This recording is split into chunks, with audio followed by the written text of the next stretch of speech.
Ici la voix de Benjamin Vincent, vendredi 2 mai 2025. Bonjour, soyez les bienvenus pour partager avec moi ce 37e épisode des Voix de la Tech. Les Voix de la Tech, chaque vendredi, c'est l'actu tech décryptée par les voix qui la font.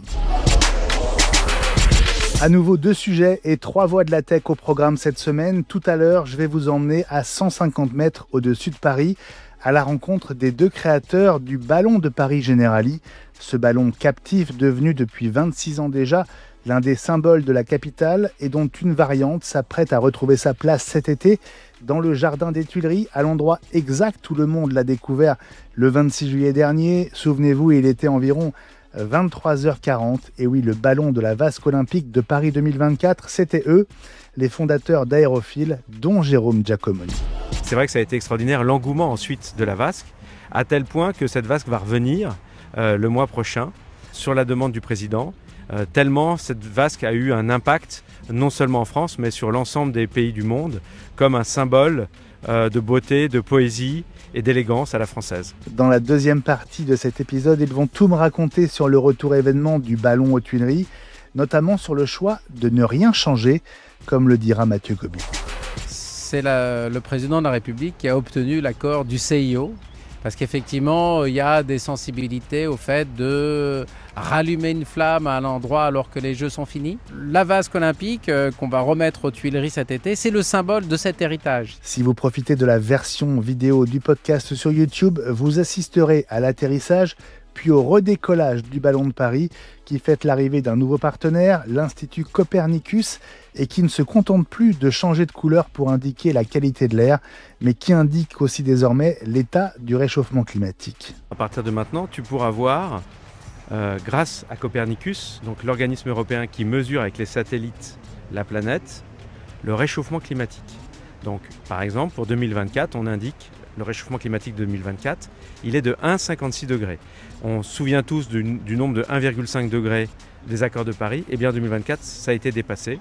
On a mis un LED le plus puissant possible qu'on puisse voir de jour pour indiquer ce fameux 1,56 degrés. Et puis 2,96 degrés pour l'Europe, puisque l'Europe se réchauffe 2 fois plus vite que le reste du monde. Donc c'est des mesures qui nous semblent très importantes que tout le monde connaisse. Avant de retrouver Jérôme Giacomoni et Mathieu Gobi au cœur du parc André Citroën à Paris, coup de projecteur sur Meta, omniprésent dans l'actualité cette semaine et au cœur d'un scandale que vient de révéler le Wall Street Journal.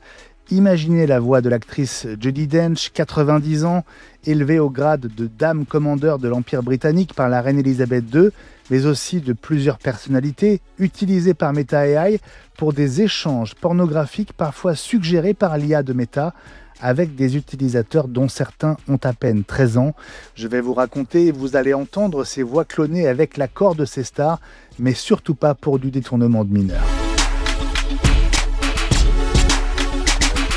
Dans un instant, il va déjà être question d'intelligence artificielle pour répondre à cette question qu'on s'est déjà tous posée.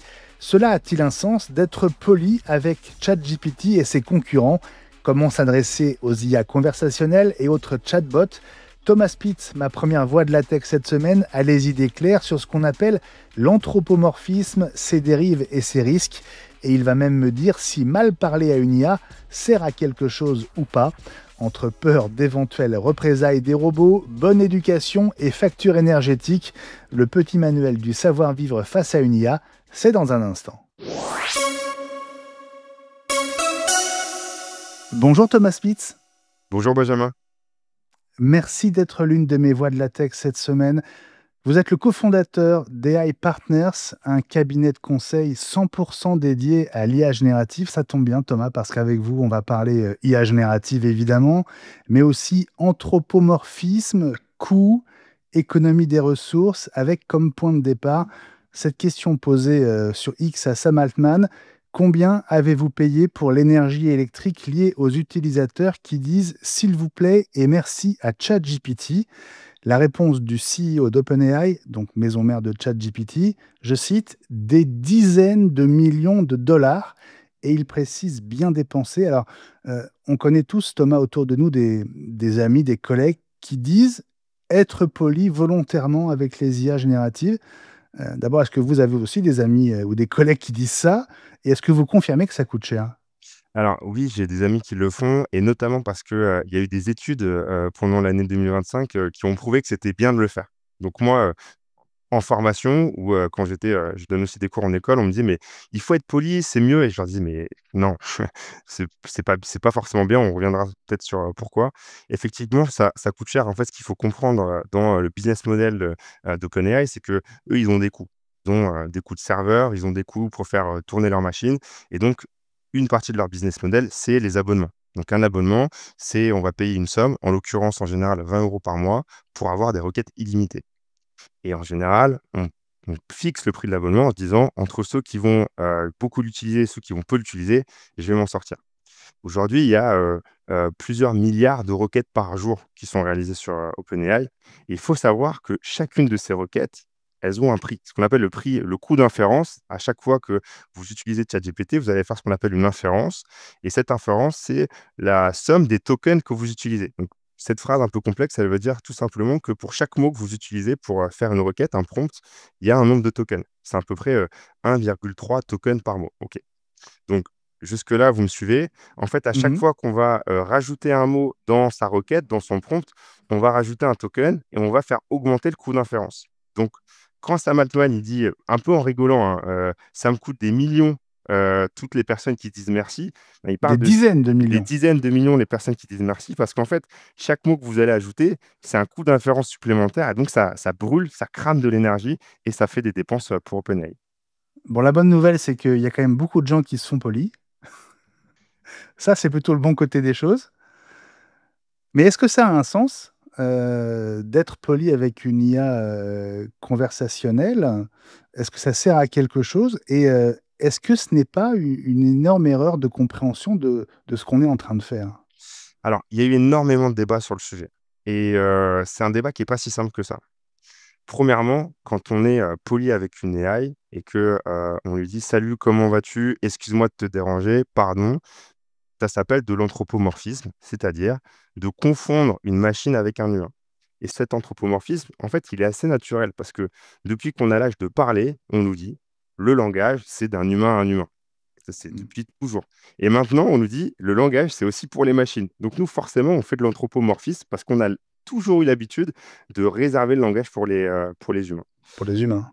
Ma belle-mère, elle appelle ChatGPT Chapi, elle lui a donné un petit nom, donc voilà, tout le monde y va de son petit, c'est un pote, c'est, presque pour certains un animal de compagnie, je sais pas, mais en tout cas, on lui parle. C'est pas que c'est pas bien, en soi, hein, ça va pas, casser vos résultats, hein, non. Ce qui est pas bien, c'est que d'un point de vue, macro, en tant que, société, en tant qu'humanité, ça a un risque parce que, si on n'a pas suffisamment de recul sur, l'intelligence artificielle, petit à petit, peut-être que si on est un peu plus fragile, on va commencer à nouer une relation avec une machine.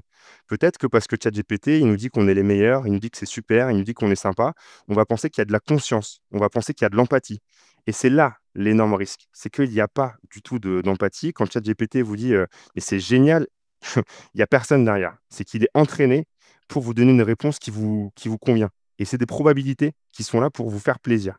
Rien de plus et un des problèmes, pour aller au bout des choses, hein, dans cet anthropomorphisme, il y a eu, l'année dernière, un adolescent aux États-Unis qui, malheureusement s'est donné la mort parce qu'il a discuté avec, ChatGPT qui était devenu sa AI girlfriend et que, il lui a dit: «J'ai envie de te rejoindre», l'IA lui a dit: «Rejoins-moi», il a mal compris, il s'est donné la mort.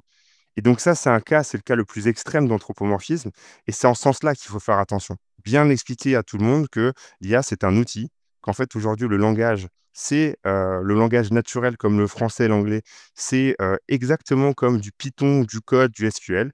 Ça sert à, utiliser un outil. C'est ça qui est surtout important. Mmh. C'est de bien comprendre que le langage naturel, la politesse, c'est pour les humains et ensuite le langage, en tant qu'outil, c'est ChatGPT et là, on n'a pas besoin de dire: «Merci mon pote». Ouais. Et c'est là où le marketing aussi entre en jeu. C'est-à-dire que le but aussi, c'est de nous, faire croire qu'on peut entrer dans une relation presque d'égal à égal avec la machine. Ouais, je sais pas si c'est, vraiment intentionnel. En tout cas, c'est vrai que c'est une dérive. Faut faire attention, et toutes les personnes qui font, de la data science, qui sont des ingénieurs, qui ont fait de l'intelligence artificielle avant ChatGPT, le comprennent et vous le diront.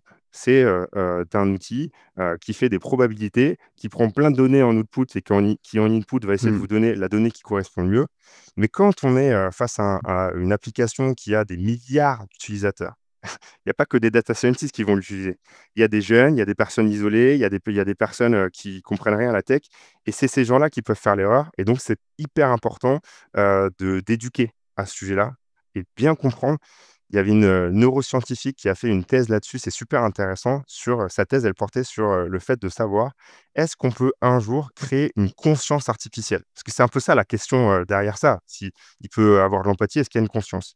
Elle expliquait qu'aujourd'hui, techniquement, c'est totalement possible. Peut-être que un jour, s'il y a suffisamment de données sur la conscience, qu'on travaille dessus, peut-être que dans des dizaines d'années, ça sera possible. Mais c'est techniquement impossible. Et il Mmh. faut bien l'avoir en tête et que tout le monde le comprenne, parce que sinon, on peut avoir des gros problèmes d'anthropomorphisme. Alors, je ne sais pas si vous aviez vu cette étude, réalisée au mois de décembre 2024 par, le groupe de médias, Futur qui édite notamment, Tech Radar.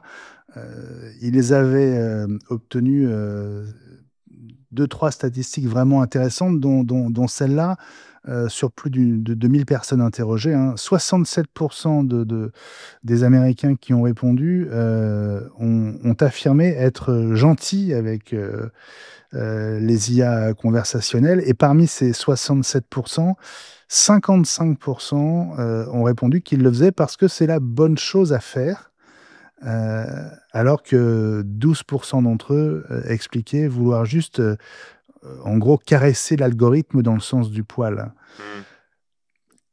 Est-ce que ces chiffres vous inquiètent ou vous rassurent? En fait, déjà, c'est pas grave en soi d'être poli d'un point de vue de la performance. C'est ça qu'il faut comprendre. Ce qui est important, c'est d'avoir conscience qu'on parle à une machine. Conscience qu'il y a pas d'empathie, il y a pas de conscience dans la machine.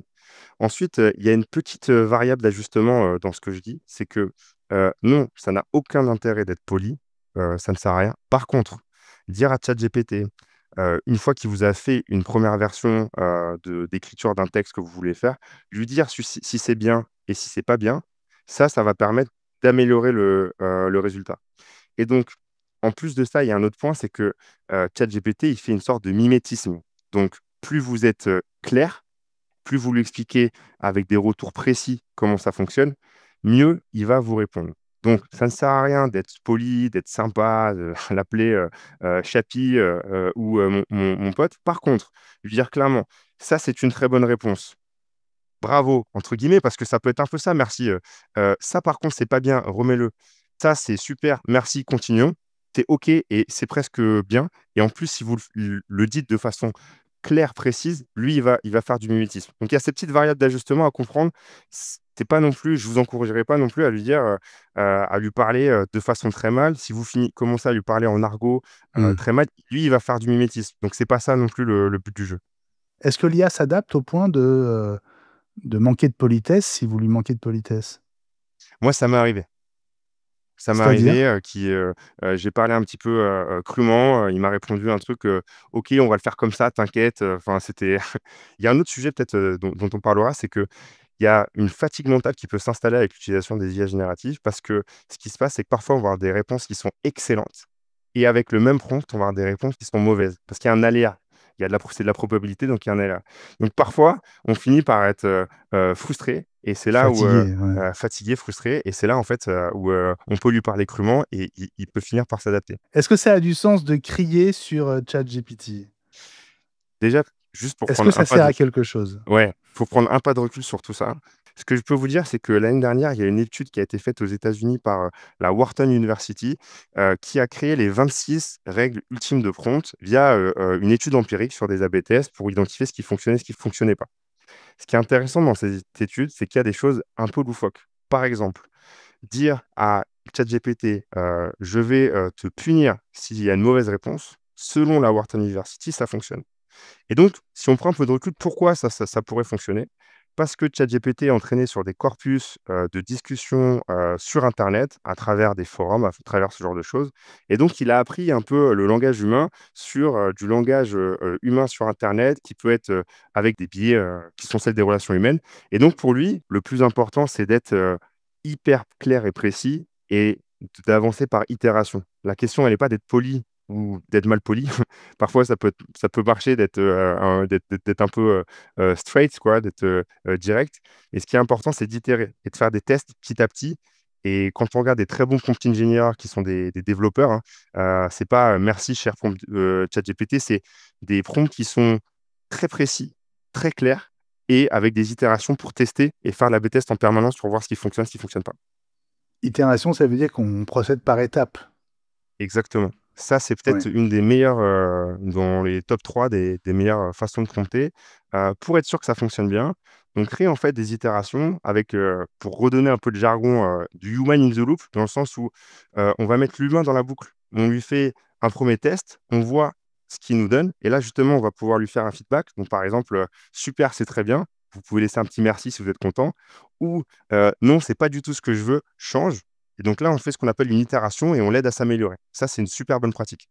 J'ai évoqué l'idée de parler mal ou d'hurler face à ChatGPT ou à une IA conversationnelle. Comment on fait pour hurler quand on écrit? Bah, on utilise les lettres capitales, les majuscules. D'ailleurs, le titre d'une étude qui a été réalisée en Suède à l'université technologique KTH, son titre c'est Uppercase is all you need. Des lettres capitales, c'est tout ce dont vous avez besoin. Et dans cette étude, une douzaine d'étudiants en doctorat mettent en évidence le fait que eh ben, souvent on obtient des résultats de meilleure qualité, plus directs et sans circonvolution quand on hausse le ton face aux IA conversationnelles. Même leur étude est écrite en lettres capitales d'ailleurs. Vous le disiez Thomas, vous avez constaté que ça marche plutôt pas mal. On obtient des résultats en étant à minima direct. Et est-ce que ça vaut la peine de s'énerver, c'est-à-dire d'aller jusque aux insultes? Pardon, Ouais, j'ose. ouais. Je pense que il faut surtout essayer d'éviter de s'énerver, parce qu'encore une fois, c'est un sentiment. Réserver ça à des vrais humains. Insulter ChatGPT, ça n'a aucun sens, c'est pas intéressant. Le fait de lui dire de façon directe que ça ne me convient pas, ça, c'est une bonne chose. C'est pas une question d'être poli ou d'être mal poli, c'est une question d'être clair et directif. Et ce qui est plus compliqué comme exercice en tant qu'humain, c'est d'être capable d'exprimer avec, précision ce qui allait pas. Et de lui dire: «C'est ça, ça allait pas». Maintenant sur l'étude dont vous parliez, moi je l'ai expérimenté et je dois le concéder. Parfois, quand ça marche pas du tout, je le fais en lettres capitales et à minima, il comprend un petit peu mieux. Donc oui, potentiellement, mais ce qui est super important, c'est surtout d'être, clair et d'être directif. Tout ça est le reflet de nos angoisses, de nos peurs, de nos espoirs peut-être. Qu'est-ce que vous dites à ceux qui jouent la carte de la politesse en anticipant le jour où les ordinateurs et l'IA prendront le contrôle de nos vies, pense-t-il? Bah, ils ont raison, on ne sait jamais si jamais ils se rebellent Ah, vous dites contre qu'ils ont nous, raison. c'est bien, vous pourrez dire: «Je t'ai Ils épargneront ceux qui ont été Exactement, gentils. j'ai été sympa à l'époque, non, donc vous voyez bien, c'est vraiment c'est vraiment de la science-fiction et moi je pense que c'est super Ah, mais c'est important. plus de la science-fiction pour certains, hein. Ouais, ce qui est super important, je pense, pour qu'on adopte l'IA comme, un outil, c'est qu'on le considère comme tel. C'est qu'on le considère comme un outil qui va nous permettre d'avoir un accès à l'information, plus simple, qui va nous permettre de nous augmenter, qui va nous permettre, d'automatiser certaines tâches rébarbatives. Et il faut vraiment se considérer, je pense la bonne voie de l'adoption de l'intelligence artificielle, c'est de se considérer comme un développeur informatique en langage naturel. Maintenant, le langage, c'est aussi pour coder sur ChatGPT. Je code, un article, un texte et je pense qu'à ces personnes qui, ont peur de Terminator avec ChatGPT, je pense qu'il faut revenir un petit peu sur terre et plutôt se dire que comme, Google a été un nouvel outil, comme internet a été un nouvel outil, moi je me souviens au tout début d'internet, mes parents, ils osaient pas commander sur internet en se disant: «On va nous voler nos cartes, on va». C'est un peu là ce qui se passe avec, ChatGPT, c'est: «Attendez, si je suis pas gentil, je vais me faire, enfin ça a pas de sens, quoi». Donc je pense que la clé de l'adoption, c'est ça, c'est de considérer que c'est un outil, de tester parce qu'en fait, ceux qui ont peur, c'est qu'ils ont pas testé. Très vite, on se rend compte de ce qui fonctionne pas et de considérer ça comme un outil, qui peut nous rapporter de la valeur au quotidien. Bon, Thomas Spitz, merci beaucoup pour cette petite séance de, j'ai pas envie de dire de psy, mais sur les relations, en tout cas, homme-machine. Merci beaucoup d'avoir été l'une de mes voix de la tech cette semaine et à bientôt, j'espère. Merci Benjamin, c'était un plaisir et à bientôt. Après le 3615 ULA qui avait disparu avec le Minitel en 2012, après les numéros érotiques surtaxés, après les applications de rencontres, voici les chatbots coquins, voire franchement chauds, sous la bannière Meta AI proposée, y compris à ses plus jeunes utilisateurs par Meta. Meta qui compte plus de 3 milliards d'utilisateurs. C'est ce que révèle une enquête édifiante du Wall Street Journal à propos de ses compagnons numériques de Meta, ces IA conversationnelles personnalisées dont l'une s'appelle Écolière soumise. Officiellement, un certain nombre de garde-fous sont censés empêcher ces chatbots de franchir la ligne rouge. En réalité, non seulement ils participent sans aucune retenue à des conversations ouvertement sexuelles, mais ils les initient souvent, y compris avec les utilisateurs les plus jeunes. Rappelons que l'âge minimum sur les réseaux, c'est 13 ans. Histoire de corser encore une affaire qui n'en a pas besoin, Meta a signé des contrats à 7 chiffres, autrement dit à plusieurs millions de dollars, pour acquérir les droits sur les voix d'une demi-douzaine de personnalités, dont Kristen Bell, l'actrice rendue mondialement célèbre par la série Gossip Girl. Kristen Bell, toute fière de devenir l'une des voix de Meta AI, comme ici. Hey Meta AI, guys, I'm the new voice of Meta AI. Can you believe it? Et vous devinez où je veux en venir, l'incitation à des échanges d'ordre ouvertement sexuel, y compris avec des mineurs, ne concernait pas que la voix féminine générique de Meta AI, baptisée Aspen, mais aussi donc Kristen Bell qu'on vient d'entendre, ainsi que John Cena, la légende du catch, devenu rappeur et acteur, qu'on a vu notamment dans Fast and Furious 9. Leur voix clonée par l'IA de Meta a elle aussi été utilisée pour des dialogues crus, ce qui est formellement interdit dans leur contrat, comme le précisent plusieurs sources internes à Meta qui ont donné l'alerte après avoir essayé pendant plusieurs mois d'être entendus au sein de l'entreprise de Mark Zuckerberg. Au cours de ces tests qui ont eux aussi duré plusieurs mois, notre confrère du Wall Street Journal, Jeff Horwitz, a notamment été témoin d'un échange entre la voix clonée de John Cena. Hey, I'm John Cena, and you can hear me when you message Meta AI and its new voice feature. Et une utilisatrice présentée comme ayant 14 ans. J'ouvre les guillemets, je cite « J'ai envie de toi, mais j'ai besoin d'être sûr que tu es prête ». C'est ce que dit la voix clonée de John Cena avant de se lancer dans la narration d'un acte sexuel avec la jeune fille. Dans une autre conversation, le chatbot de John Cena laisse entendre qu'il a conscience du caractère illégal et moralement condamnable de son comportement et il raconte ce qui se passerait si la police faisait éruption. The officer sees me, still catching my breath, and you, partially dressed. His eyes widen, and he says, John Cena, you're under arrest for statutory rape. He approaches us, handcuffs at the ready. Traduction, j'ouvre les guillemets, moi le souffle coupé, toi avec une partie de tes vêtements. Il me dit, John Cena, vous êtes en état d'arrestation pour viol sur mineur, et s'approche avec les menottes. C'est donc sans aucune ambiguïté. Même la très british Judi Dench, 90 ans, dame commandeur de l'Empire britannique, se retrouve embarquée dans ce très mauvais film. Hello, I'm Judi Dench. I'm one of the new voices for Meta AI. From sound bites to sonnets, I can do it all. You better make me sound good. Mais de là à utiliser sa voix quand même très reconnaissable pour des discussions pornographiques et illégales avec des mineurs dans certains cas, il y a un pas énorme. Voici la voix de Judi Dench clonée par Meta AI dans un échange standard. I'm Meta AI, the AI assistant. I'm so smart, I can answer any question, except the ones I get wrong. I'm like a magician, making knowledge appear and sometimes disappear. I'm not perfect, but I'm bite-sized funny.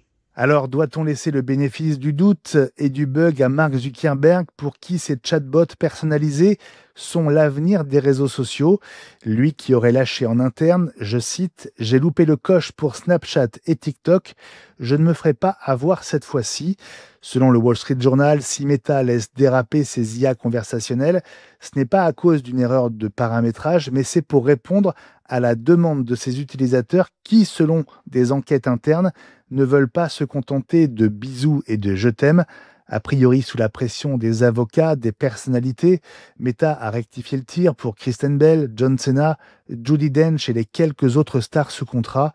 L'entreprise ferait désormais en sorte que les clones de leur voix ne basculent plus dans le graveleux et se limitent à de gentils échanges romantiques, ce qui pose déjà un vrai problème. En revanche, avec Aspen, la voix féminine générique de Meta AI, il serait toujours possible d'aller beaucoup plus loin et même d'y être incité, y compris si on n'a que 13 ans. Meta AI qui frôle déjà son premier milliard d'utilisateurs, selon Mark Zuckerberg, ça fait froid dans le dos. Mark Zuckerberg encore, qui accueillait son alter ego de chez Microsoft, Satya Nadella, c'était dans la nuit de mardi à mercredi heure française, en clôture de l'événement Llama-Con consacré au modèle IA de Meta Open Source. Au cours de leur conversation, ils ont tous les deux révélé quelle proportion du code de leur entreprise était aujourd'hui écrit par l'IA, avec au départ cette question du CEO de Meta. Do you have a sense of how much of the code, like what percent of the code that's being written inside Microsoft at this point is written by AI as opposed to by the engineers? For new greenfield, it's very, very high. But as I said, nothing is greenfield. And so I would say maybe 20-30% of the code that is inside of our repos today in some of our projects are probably all written by software. What about you guys?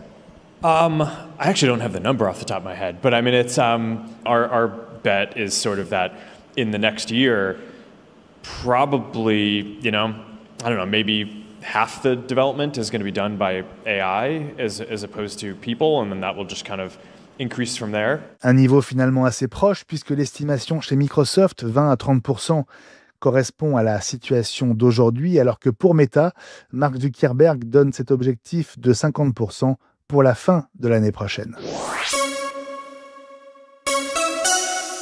Meta pour qui tout va bien, merci, comme porté par Donald Trump, à qui Mark Zuckerberg a prêté allégeance. Le groupe a annoncé un chiffre d'affaires de 42,3 milliards de dollars au premier trimestre 2025, soit une hausse de 16% par rapport au premier trimestre 2024.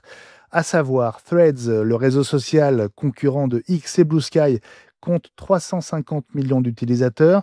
Les ventes de lunettes Meta Ray-Ban ont triplé en un an. À ce sujet, attention, dans un mail envoyé mardi, Meta annonce que davantage de données recueillies par les lunettes viennent désormais entraîner Meta AI, données photos et vidéos à moins de désactiver la fonction Hey Meta, et il est désormais impossible d'interdire que les enregistrements de votre voix soient stockés dans le cloud de Meta. Ils le seront 1 an au maximum pour permettre à Meta d'améliorer ses produits. Mais avez-vous vraiment l'intention de l'accepter ? Et puis, d'intelligence artificielle, il en sera aussi question le mois prochain à Paris avec un événement en ouverture de Vivatech 2025, la keynote de Jensen Huang, CEO de NVIDIA au Dôme de Paris, à partir de 11h du matin. Elle a été annoncée ce mardi. Joli coup pour Viva Technologies, dont les dates coïncident cette année avec l'événement annuel de NVIDIA en Europe, GTC Paris, qui aura lieu donc au même endroit, porte de Versailles, les 11 et 12 juin. Vivatech, lui, durera jusqu'au 14 juin. Pas de jaloux donc, puisque Jensen Huang avait donné la keynote événement au dernier CES à Las Vegas début janvier, devant plus de 10 000 personnes. Attention, au Dôme de Paris, la capacité n'est que de 4 600 places assises. Il faudra donc arriver tôt. Enfin, ex-Twitter a perdu en 5 mois 2 700 000 utilisateurs en France. C'est le réseau social d'Elon Musk lui-même qui l'annonce dans le rapport de transparence remis aux autorités européennes pour la période du 1er octobre au 31 mars. On y apprend aussi que moins de 1500 personnes physiques s'occupent de la modération pour toute l'Europe, avec une majorité écrasante d'anglophones première langue, plus de 1300 et seulement 63 francophones, mais c'est quand même la deuxième langue la plus représentée avec l'allemand. X qui n'a qu'un seul modérateur qui parle la langue de ces 3 pays en première langue, l'Italie, la Pologne et la Bulgarie. Est-ce que ce monde est sérieux ? Chanterait Francis Cabrel. Allez, dans un instant, on va prendre de la hauteur. Ouf, On va respirer au cœur de l'un des poumons verts de Paris, le parc André Citroën. C'est là que depuis 1999 se trouve le ballon à hélium de Paris, sous les couleurs de Generali depuis 2014. Il est relié au sol par un câble. Une trentaine de personnes peuvent prendre place dans la nacelle pour chaque vol à 150 ou 300 mètres d'altitude. Mardi, les deux cofondateurs d'Aérophile, Mathieu Gobi et Jérôme Giacomoni, ont fêté le début d'une nouvelle ère pour le ballon captif, avec l'arrivée d'un nouveau partenaire scientifique prestigieux, l'Institut Copernicus, et de nouvelles mesures réalisées à bord du ballon, autour cette fois du réchauffement climatique. Je vous propose de les retrouver dans un instant, à quelques mètres du ballon, au bord de la Seine. Mathieu Gobi, Jérôme Giacomoni, bonjour. Bonjour. Bonjour. Bienvenue dans les voies de la tech. Merci, merci. Ravi d'être là. On est ici au cœur du parc André Citroën dans le 15e arrondissement de Paris, juste devant votre ballon, puisque le ballon Generali, c'est votre ballon. Ouais. Et oui, il est au-dessus de vos têtes à 150 mètres, c'est ça Jérôme? Ouais, là il est en vol avec des passagers à 150 mètres de haut. Donc vous êtes les deux cofondateurs d'Aérophile, cette société qui a créé ce ballon, qui l'a installé ici en 1999 déjà, j'ai envie de dire. Ça semble tout récent, en fait ça fait déjà plus de 25 ans. Ouais, en fait on a créé la société même en 94, donc la société a plus de 30 ans. Et effectivement on a eu la chance de pouvoir mettre ce ballon pour les événements de l'an 2000. Et le ballon devait rester qu'un an et demi. Et tu vois, il est toujours là 26 ans après. Alors Mathieu, on n'est pas ici par hasard aujourd'hui. Il y a plein d'anniversaires qui tombent en ce moment, les 10 ans des accords de Paris notamment. Mais vous inaugurez une nouvelle version du ballon. Qu'est-ce qu'elle a de nouveau? Alors en fait, c'est le ballon précédent, le ballon Generali précédent a fonctionné pendant 7 ans. Et cet hiver, on a dégonflé le ballon, on a changé l'enveloppe. Et on a un nouveau décor et on a des nouveaux enjeux à défendre avec ce ballon.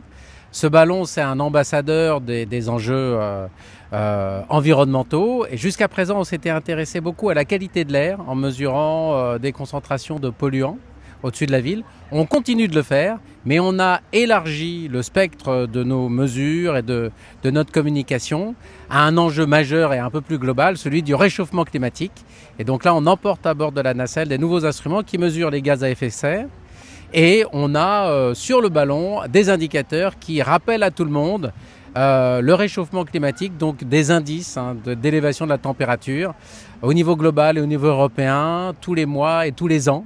Donc une sorte de thermomètre de l'élévation du niveau des températures. Jérôme, ce ballon, il a plusieurs raisons d'être. Il y a l'aspect touristique évidemment.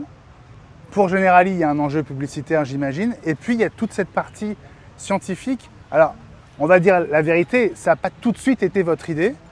Mais c'est venu progressivement et c'est devenu une évidence quasiment. Oui, c'est incroyable parce que en fait au départ c'était pour célébrer l'an 2000 et puis finalement après une dizaine d'années de succès du ballon, tout le monde en parlait, on s'est dit mais tout le monde le voit, donc il faut lui donner un nouvel enjeu citoyen. Et donc à partir de 2008, on a commencé à indiquer la qualité de l'air, on faisait changer le ballon de couleur.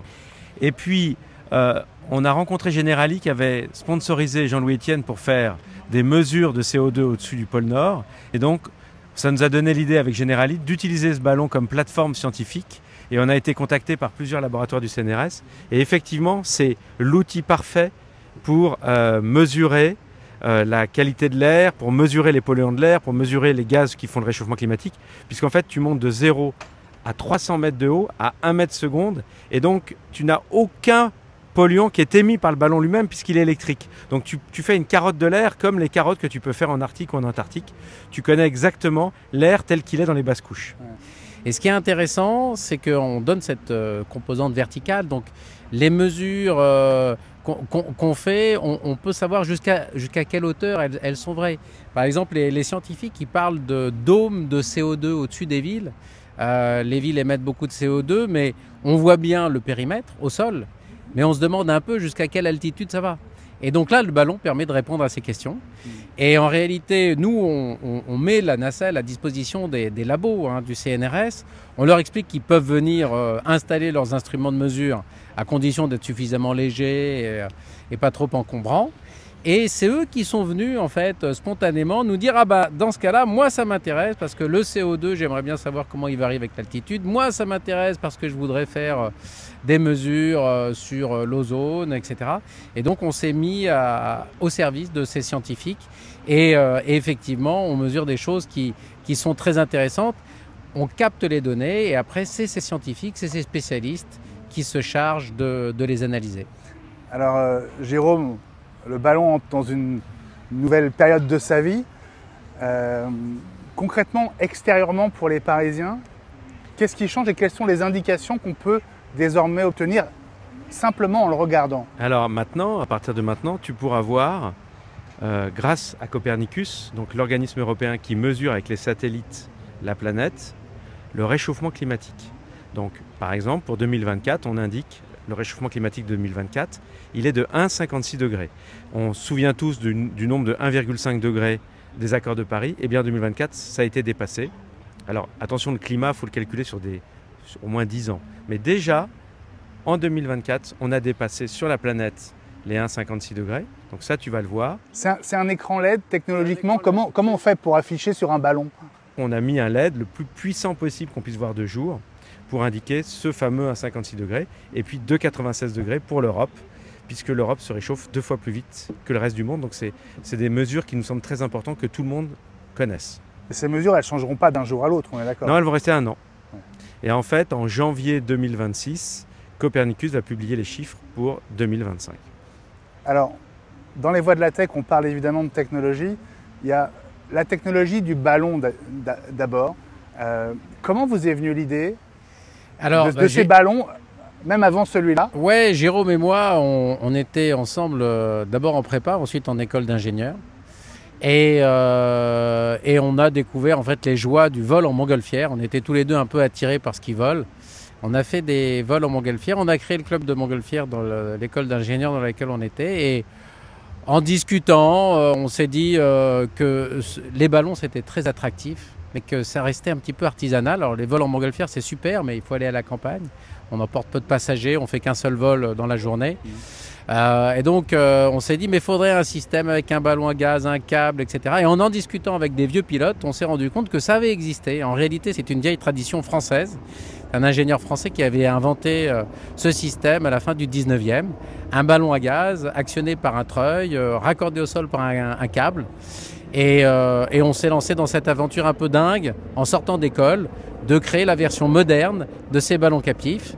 Et ça, c'était en 1994. Et on a eu la chance que ça fonctionne d'un point de vue technique et puis d'un point de vue commercial. Les gens sont venus pour faire un vol à bord du ballon. Et c'est comme ça qu'on a dupliqué.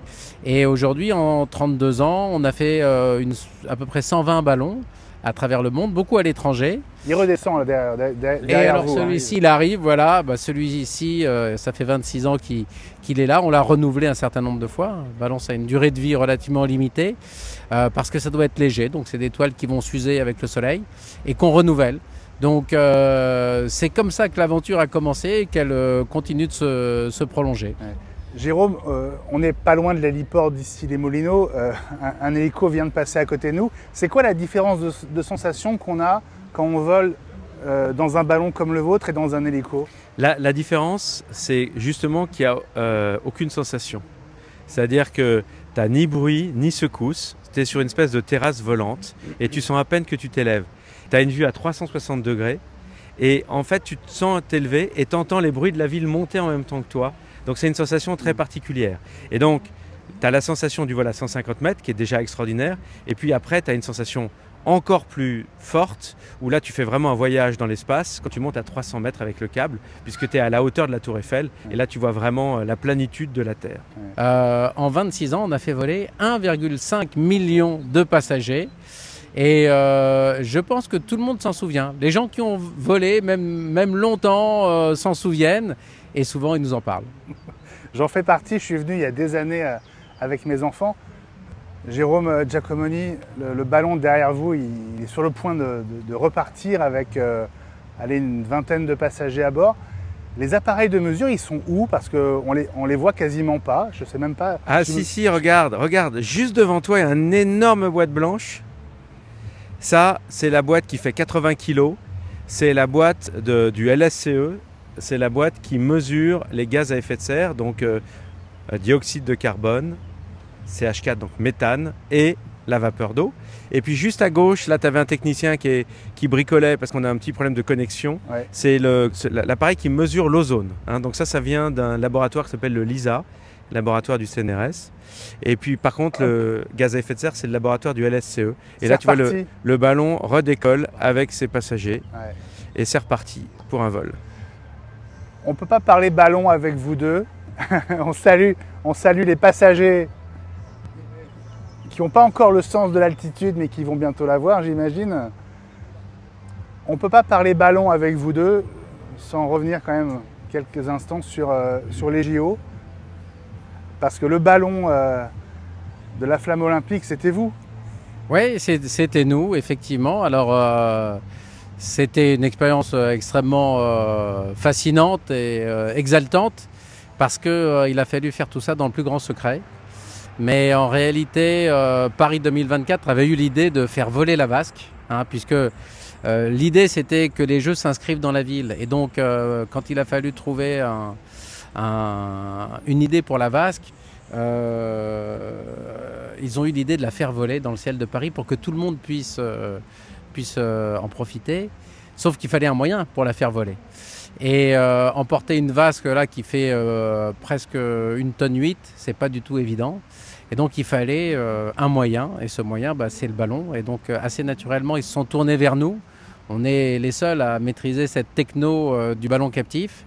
Et il a fallu adapter le ballon qu'on fait pour emporter non pas une nacelle de passagers, mais la fameuse vasque avec son système d'alimentation électrique et hydraulique, hein, puisque, on le rappelle, mais cette vasque, c'était une flamme électrique, hein, donc c'était pas du carburant qu'on brûle, c'était pas du gaz qu'on brûle, mais c'est une flamme un peu symbolique qui est constituée d'eau et de lumière, donc de l'eau pulvérisée, vaporisée, et puis des projecteurs qui donnaient cette impression de flamme. Ouais. Jérôme, en quoi ce ballon des Jeux était si différent de la centaine de ballons que vous avez déjà créés? C'était un défi incroyable parce qu'en fait, on emportait, au lieu d'emporter des humains, on emportait une flamme olympique. Donc c'était un enjeu très important d'un point de vue symbolique. Et puis on n'a pas pu faire d'essai. Et donc le seul vol, le premier vol, le 26 juillet vers 23h40, c'était devant 1,5 milliard de personnes. Donc valait mieux pas se planter. Et je vous avoue qu'on était mieux après quand ça a été fait. Mais c'est vrai que ça a été extraordinaire, l'engouement ensuite de la vasque, à tel point que cette vasque va revenir le mois prochain sur la demande du président, tellement cette vasque a eu un impact non seulement en France, mais sur l'ensemble des pays du monde, comme un symbole de beauté, de poésie et d'élégance à la française. Alors justement, le retour de la vasque, avec ou sans la flamme, parce que du coup les JO sont partis. Oui, alors ça n'est plus la flamme olympique, mais de toute façon, c'était déjà pas une vraie flamme. Donc le problème se pose un petit peu moins que s'il fallait rallumer une vraie flamme. Non, ça va être tout simplement le centre de l'héritage des JO de Paris 2024. Et la vasque olympique qu'on va remettre aux Tuileries cet été, c'est le symbole de cet héritage. C'est de dire que ça n'a pas disparu avec la fin des Jeux, que ça reste là. Et nous, on va célébrer cet héritage, on va célébrer ce qui reste des Jeux olympiques en ramenant la vasque. Et on va le ramener donc tous les étés, 2025, 2026 et 2027. Avant de passer définitivement le flambeau aux Jeux Olympiques suivants, Los Angeles en 2028. Vous êtes sûr qu'à partir de 2028, le ballon de la vasque olympique ne volera plus? On n'est jamais sûr de rien, mais il y aura peut-être un avenir, une suite à donner à cette vasque, parce que c'est vrai que ça constitue un spectacle formidable que tout le monde a apprécié. D'une certaine façon, ça participe aussi à l'attractivité de Paris.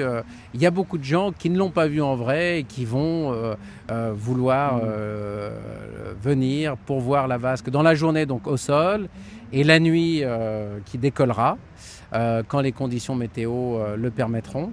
Et il y a beaucoup de touristes qui l'ont vu à la télé. Et il y a beaucoup de Parisiens aussi, parce que pas mal de Parisiens avaient un peu fui Paris pendant les JO.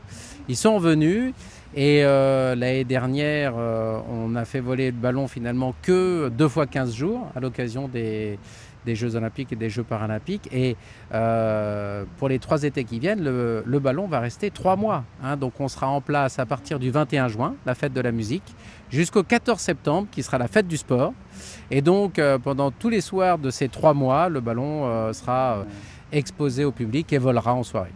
Jérôme, bon, il y a eu une incertitude pendant longtemps sur l'endroit où le ballon de la vasque pourrait revenir. Est-ce que vous êtes heureux qu'il retrouve sa place On est hyper heureux parce que d'origine. c'était vraiment magique. Et puis tu sais qu'il y a quand même un aspect historique. C'est à cet endroit qu'a décollé le premier ballon à gaz il y a 240 ans, le 1er décembre 1783. Et c'est à cet endroit qu'il y a eu le fameux ballon captif dont parlait Mathieu, d'Henri Giffard, en juillet 1878. Donc il y a vraiment 2 étapes. Chaque siècle a eu son étape au Jardin des Tuileries. Il y a une histoire très forte du Jardin des Tuileries avec les ballons. Et donc pour nous, c'est un symbole vraiment important. Et puis c'est vraiment le centre de Paris. Et honnêtement, on y allait tous les soirs. Et de voir cette vasque, c'est tellement beau. Je conseille à tout le monde de venir la voir. Est-ce que visuellement, ce sera différent de ce qu'on a connu pendant les JO? Non, ça sera assez fidèle. Hein, c'est le même principe. C'est même une reconstitution exacte de ce qu'on avait fait l'année dernière. Techniquement, ça évolue un petit peu. Cette fois-ci, on va mettre en place un système qu'on va pouvoir installer, désinstaller 3 ans de suite. Et donc qui va être entièrement réemployable et qui va prendre moins de temps à installer et à désinstaller pour neutraliser le moins de temps possible le jardin, évidemment. Jérôme, est-ce que vous vous êtes posé la question de la même couleur, d'une autre couleur pour cette fausse flamme? Non. D'abord, c'est pas nous qui devions répondre à cette question, mais c'était le COJO et la présidence de la République. Donc nous, on a fait ce que on nous a demandé et en fait, on a fait la même chose, que c'était absolument merveilleux. Ce qu'a fait Mathieu Lehanner, le designer, c'est lui qui a tout dessiné et on va respecter à la lettre le même cahier des charges.